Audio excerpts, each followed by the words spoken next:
Démarrer aujourd'hui sur la question du jour. Question qui est la suivante, c'est comment on fait pour garder la foi, comment on fait pour garder la confiance dans ce qui est, surtout quand on est branché 5D. Alors je reviendrai sur, décidément, je reviendrai sur ce que veut dire 5D après, à un moment donné, hein, si c'est pas un terme avec lequel tu es familier ou familière. Je n'y arrive pas à le tenir droit. C'est un peu pénible, je t'avoue. Ok. Ok. Non. Il refuse catégoriquement. Voilà, voilà. Comment garder la foi alors que mon téléphone refuse obstinément de tenir droit et que du coup, ça me fait un écran qui bouge comme ça. Eh ben, tant pis, je vais le laisser pencher et moi, en tout cas, je reste alignée et c'est comme ça. Voilà, donc je suis un peu tordue aujourd'hui. Hein. J'espère que ça te perturbe pas trop, pas autant que moi, du moins. Allez, j'essaye une dernière fois et tant pis si ça marche pas, on passe à autre chose, quoi. Et non. Bon, allez, on redémarre. Donc, du coup, bonjour à toi qui viens me voir aujourd'hui dans ce live. Je suis Emmanuelle Ducoulombier, mentor psycho-spirituel, artiste et master healer, enseignante des guérisseurs et des guérisseuses. Donc, mon rôle dans la vie est de t'aider à dépasser des transitions particulières, profondes, à aller chercher à la racine ce qui t'empêche d'aller à ton prochain palier et à te révéler à toi-même. En fait, à ce que tu puisses te voir. Parce que moi, je t'aime infiniment. Je te vois tel que tu es. Et bien que je te vois tel que tu es, je t'aime quand même. Et même encore plus que tu me veux le croire. Et avec cet amour et ce regard, du coup, toi, tu vas pouvoir te regarder en toute tranquillité, dans une grande douceur, et t'accueillir dans ta vérité intérieure. Tout en ressentant l'amour, tout en ressentant la puissance de l'univers qui te traverse. J'ai un gros souci. Il me saoule. Voilà. Aujourd'hui donc, comme je disais tout à l'heure, ça y est, ça a l'air de tenir. Comme je disais, il est 14h14, voilà, c'est le bon moment, c'est le moment où on peut vraiment démarrer ce live. Non, ça repenche, tant pis pour moi. Donc, aujourd'hui, je te parle de comment on fait pour garder la confiance et la foi quand les choses semblent s'écrouler. C'est-à-dire que là, tu te retrouves peut-être dans une situation où tu as des difficultés d'ordre peut-être financière, en fait des difficultés qui sont ce qu'on appelle tangibles, c'est-à-dire que autour de toi, tel que les choses apparaissent en 3D, dans ta réalité sur Terre, c'est le bordel. Hein, clairement, c'est le bordel, ça ne va pas du tout en ce moment. Alors, si tu veux me partager ce qui ne va pas pour toi en ce moment, tu peux le faire dans les commentaires. Et pour autant, tu ressens à l'intérieur de toi que ça va aller. Mais en même temps, bien que tu ressentes à l'intérieur de toi que ça va aller, maintenir cette idée que ça va aller est parfois assez délicate. C'est parfois compliqué parce qu'en fait, il n'y a rien autour de toi qui te montre que ça va aller. Tu es en train de perdre ta maison ou tu es en train de perdre ton travail ou il y a ta femme qui te quitte ou ton mari, tes enfants font n'importe quoi à l'école. C'est vraiment, il y a plein de raisons tangibles pour te dire là, c'est vraiment le bordel, tout fout le camp et je ne sais pas comment gérer la situation. Pour autant, tu sais aussi, parce que tu as déjà commencé un chemin spirituel, tu as déjà fait pas mal d'introspection et tu as déjà probablement aussi des expériences dans ta vie qui t'ont montré que même quand ça a l'air de ne pas aller, en fait, ça va. En fait, ça t'amène quelque part là où tu devais aller. En fait, ça t'amène précisément là où tu as demandé à aller.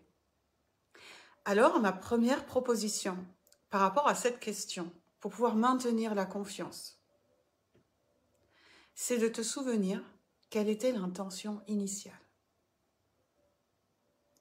Donc tu remontes dans le temps. Tu remontes dans le temps et tu essayes de te souvenir quelle intention tu as posée, à quel moment. Et probablement que cette intention, quand tu l'as posée, tu n'imaginais pas du tout, mais alors pas du tout que ça se passerait comme ça, hein, ça c'est sûr. Et c'est bien pour ça que là, tu te retrouves dans un espèce d'entre-deux où tu te dis, c'est quoi ce scénario? C'était pas comme ça que j'avais prévu le truc. Moi, ça m'est arrivé 1000 fois dans ma vie de me dire, c'est qui a écrit le scénario? Parce que c'était pas du tout ce que je voulais. Et en fait, si. En fait, si, mais j'étais pas complètement consciente que c'était en fait le scénario que j'avais demandé. Parce que j'avais pas réalisé que dans mon intention, ça signifiait aussi ça. Ça signifiait aussi ce qui était en train de se passer là. Et que, en fait, ce qui était en train de se passer là, qui me semblait si difficile, était en train de m'amener exactement là où j'avais demandé à aller. Et encore aujourd'hui, hein. Et encore aujourd'hui, je dois me le rappeler, parce que pour te rassurer, c'est quelque chose que tu te re-questionnes tout le temps. Et je pense que c'est plutôt sain de le re-questionner tout le temps. Je ne crois pas que ce soit quelque chose de si bon que ça, de croire qu'on a tout compris, de croire qu'on maîtrise tout, de croire qu'on contrôle tout. Parce que du coup, on en perd notre humanité, on en perd notre humilité, on en perd l'idée que, en fait, la vie circule et elle a sa propre loi. Mais quand tu t'en remets à la vie et à sa loi, c'est là que tu retrouves la confiance. Encore une fois, j'adore prendre l'image des plantes. La plante ne se pose pas la question de grandir, elle grandit. Elle maîtrise assez peu en plus le fait qu'elle reçoive de l'eau ou de la lumière pour grandir. Mais elle va s'en nourrir quand c'est le moment. Et elle va continuer à grandir. Et puis, il va y avoir d'autres plantes à côté. Et puis, du coup, ça va créer un écosystème. Et dans cet écosystème, il y aura peut-être certaines variétés qui vont disparaître, d'autres qui vont apparaître. Et en fait, personne ne va questionner le fait que c'était bien ou pas bien, en fait. C'est comme ça. Et c'est naturel. Et en fait, dans nos vies humaines, ben, c'est pareil, sauf qu'on a tellement, tellement, tellement voulu maîtriser la nature, et entre autres notre nature intérieure, qu'on s'éloigne de notre nature, qui est d'être en vie.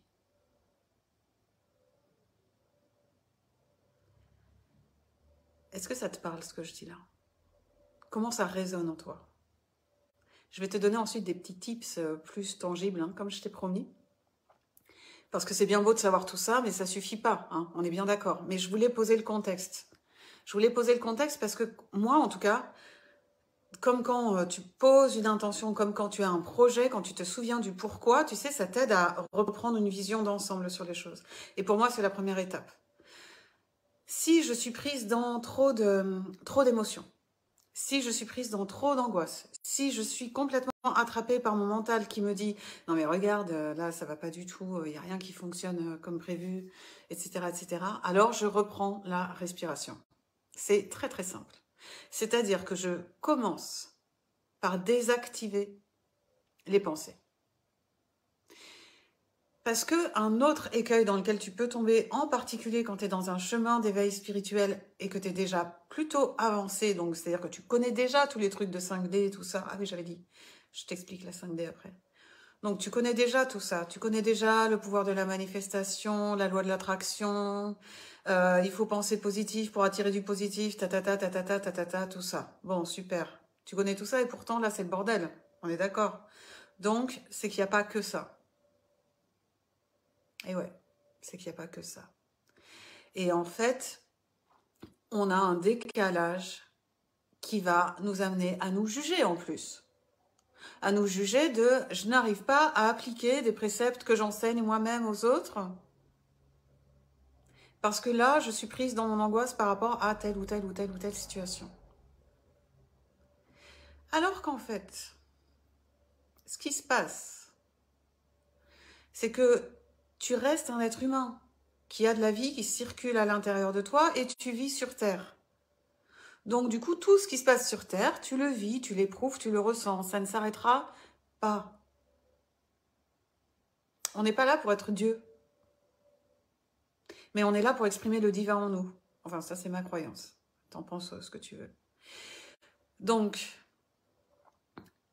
peut-être bien qu'à travers ce challenge que je vis, peut-être bien qu'à travers le fait que ma vie matériellement est en train de s'écrouler, en fait, je suis, moi, dans un état d'accueil du divin en moi.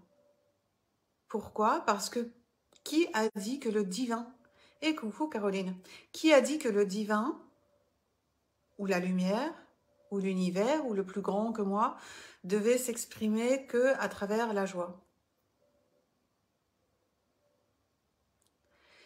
Je reviens sur l'histoire des angoisses. Donc, t'es pris, si la situation ne se passe pas exactement comme tu veux, donc le scénario ne se passe pas exactement comme tu veux, et du coup là tu vois que tu as du mal à garder confiance dans le scénario tel qu'il est en train de se dérouler.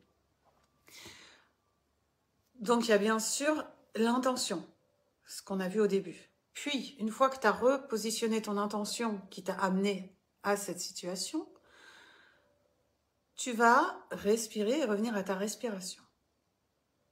Très simple. Parce que ça va couper les idées. C'est-à-dire qu'il faut trouver le moyen de couper. Couper les idées qui s'associent à ton angoisse. Couper les idées qui nourrissent ton anxiété. Couper les... Mais alors, c'est pas en te jugeant ou en te disant « je dois penser des trucs positifs ». Non, non, parce que là, tu la vis, l'angoisse. Donc, de toute façon, t'es foutu. Hein. Tu vas la vivre peut-être 3 minutes, peut-être 3 heures, peut-être 3 jours. C'est comme ça. Mais tu reviens à ta respiration. À l'air qui rentre, à l'air qui sort.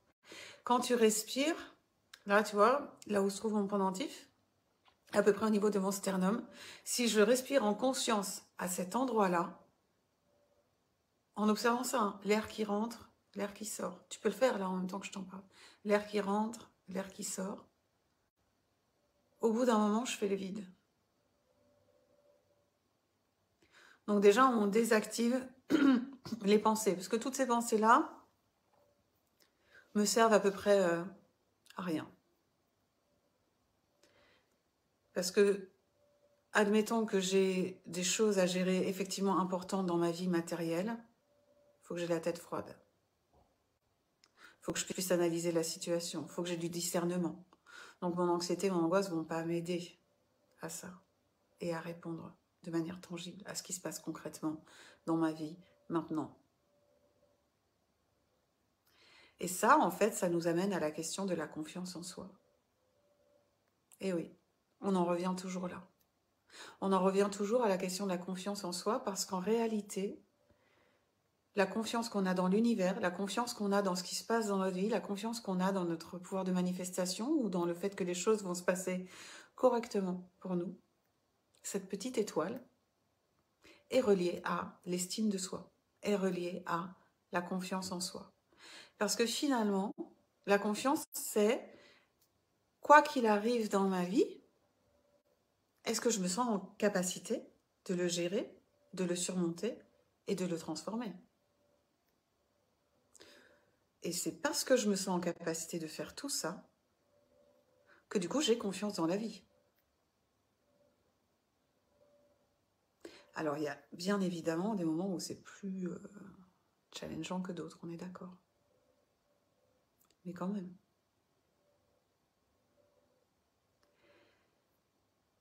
Comment ça résonne pour toi, ça? Qu'est-ce que ça vient de te raconter? Si tu as des questions, n'hésite pas à me les poser, comme ça j'y réponds maintenant. Sinon, je vais avoir bientôt terminé pour ce que j'avais envie de te dire aujourd'hui. Et pour toi qui avais posé cette question, c'est-à-dire comment on fait pour maintenir la confiance, comment on fait pour garder la foi, moi je t'invite à te donner la foi à toi en fait. Pour moi, ce qui va me permettre de garder la foi et garder la confiance dans la situation qui est présente, et qui plus est quand cette situation est challengeante, ça va être la confiance que j'ai en moi et l'estime que j'ai pour moi. Et ça va évidemment être nourri par l'amour que j'ai pour moi. Et ça, je te renvoie à la numéro 1. au live psychospirituel numéro 1. On commence par l'amour. Et on revient toujours à l'amour. Finalement, c'est assez simple. Voilà, petit topo sur la 5e dimension parce que je l'ai promis en début de live. La 5e dimension, c'est cette dimension. En fait, là, sur Terre, on est dans ce qu'on appelle la 3e dimension. C'est-à-dire qu'on voit les choses en 3D, tu sais, en relief. Comme tu as la 2D, c'est plat, tu as la 3D, c'est en relief. Et tu as la 5D, c'est quantique, en fait. C'est les champs d'énergie invisibles que tu ne vois pas, mais qui, en fait, ont des interactions. Et qui existent aussi. Et qui agissent sur toi et sur lesquels tu peux agir. Et donc, quand tu es là, en fait, ta perception des choses, ta perception de la vie, elle est différente de quand tu ne vois que en 3D. Tout comme ta perception de la vie est différente quand tu vois en 3D par rapport à quand tu vois en 2D. Voilà, c'est aussi simple que ça. Ça tient compte d'éléments de perception supplémentaires qui du coup te montrent qu'il peut y avoir d'autres lois en jeu. Voilà. Donc j'attends tes questions pour la semaine prochaine. Même, non, pas pour la semaine prochaine parce que j'en ai déjà au moins 4 ou 5 d'avance. Mais n'hésite pas à mettre ta question dans les commentaires ou à m'envoyer un message si tu en as.